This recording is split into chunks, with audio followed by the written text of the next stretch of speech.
இந்த வீடியோவில் நம்ம எதை பற்றி பார்க்க போகிறோம்னா, கலைஞர் மகளிர் உரிமை திட்டம் குறித்து மிகவும் முக்கியமான அப்டேட் கொடுத்துருக்காங்க. இனிமேல் பார்த்தீங்கன்னா குறிப்பிட்ட நபர்களுக்கு மகளிர் உரிமை தொகை வழங்கப்படாது என்று அறிவிக்கப்பட்டுள்ளது. இது சம்பந்தமாக வெளியான அறிவிப்பு என்ன என்பதை பற்றி தான் இந்த வீடியோவில் நம்ம டீட்டெயிலாக பார்க்க போகிறோம். கலைஞர் மகளிர் உரிமை திட்டம் என்பது தமிழக அரசால் செயல்படுத்தப்படும் ஒரு முக்கியமான நலத்திட்டமாகும்.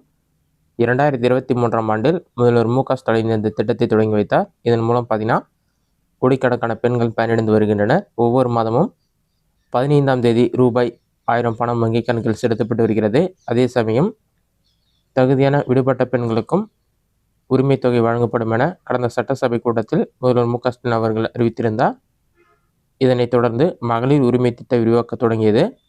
அதன்படி தற்போது உங்களுடன் ஸ்டாலின் முகாம் மூலம் தமிழகத்தில் விடுபட்ட குடும்ப தலைவிகள் அனைவரும் மகளிர் உரிமை தொகை பெறுவதற்கு விண்ணப்பித்து வருகிறார்கள்.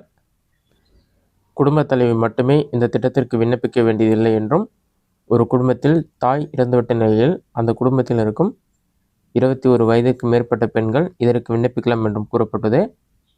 உங்களுடன் ஸ்டாலின் திட்ட முகாம்கள் நவம்பர் 14ஆம் தேதி முடிவடைய உள்ள நிலையில் மகளிர் உரிமை தொகை கோரி புதிதாக பெறப்பட்ட விண்ணப்பங்களை வருவாய்த்துறையினர் தீவிரமாக கலாய்வு செய்து வருகின்றனர்.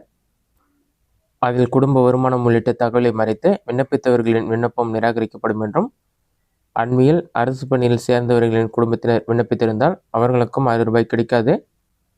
விண்ணப்பித்தவர்களில் ரேஷன் கார்டில் சரியான முகவரி இல்லை என்றாலும் ரூபாய் 1000 கிடைக்காது என்றும் கூறப்பட்டுள்ளது. அதேமாதிரியே நீங்கள் ஏற்கனவே உரிமை தொகை பெற்றுக்கொண்டிருந்தாலும், உங்களுடைய குடும்பத்துடைய ஆண்டு வருமானம் அதிகரித்திருந்தாலும், யாராச்சும் உங்களுடைய குடும்ப உறுப்பினர்கள் யாராச்சும் பென்ஷன் வாங்கினாலும் அல்லது அரசு வேலையில் சேர்ந்திருந்தாலும் அவர்களுக்கும் மகளிர் உரிமை தொகை நிறுத்தப்படும் என்று கூறப்பட்டுள்ளது.